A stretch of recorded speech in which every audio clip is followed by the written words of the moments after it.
Ouais, ma tactique c'était un peu de faire comme à l'escalade, ça a bien marché. Sauf que j'ai oublié que le cross c'est encore un peu différent quoi. Et là c'était en plus un cross très spécifique, donc beaucoup de relances. Euh, J'aime de plus en plus ça, mais j'ai vu qu'il m'en manquait un peu par rapport aux vraiment spécialistes de cross que sont Yeman, Amos et j'ai oublié le nom du premier, je crois Robert. Euh, donc voilà, et j'ai essayé et pas pu. On avait l'impression qu'au début, sur la descente, c'était un peu plus dur pour toi que pour les autres. Tu arrivais moins à rouler, tu as aussi senti ça? Ouais, clairement, j'ai vu que dans les descentes, je sais pas si j'osais pas ou si je me relâchais pas assez. Mais du coup, à chaque fois, je laissais un petit trou et je remontais dans la montée. Mais à force de faire le yo-yo, ça coûte un peu d'énergie. Mais c'est vrai que je sentais que j'étais spécialement à l'aise dans les montées, en tout cas, pas moins à l'aise que les premiers. Ouais. Et si on parle de Kripa, l'adversaire de toujours, l'Italien Kripa, qui fait de nouveau la course parfaite et qui va chercher la breloque de bronze, il se fait très très mal.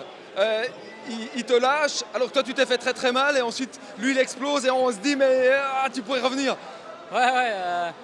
J'y ai vraiment cru sur la fin. Je dois dire qu'à la mi-course, pour être honnête, j'étais complètement KO en fait. J'ai eu un point, j'ai complètement perdu le rythme et il m'a fallu plus d'un tour, presque 2 tours. Heureusement qu'il y a Andy Bouchard qui m'a passé pour reprendre.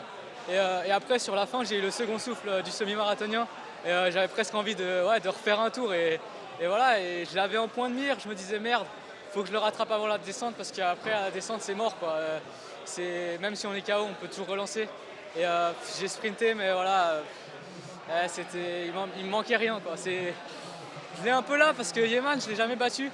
Et là, je suis plus proche que jamais. Est-ce qu'on peut dire qu'il y a un tour où tu t'es un peu endormi? D'abord c'était très dur, et il y a un tour où tu étais endormi, on t'a vu regarder un peu derrière, et c'est peut-être là que tu aurais dû te pincer plus, si c'est possible. Ouais, je me suis endormi. Non, mais honnêtement, je me faisais mal.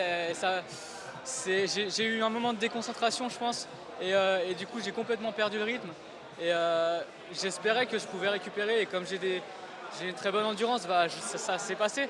Mais ouais, évidemment, j'ai perdu, je pense, 50, 100 mètres dans ce tour. Et ça pardonne pas.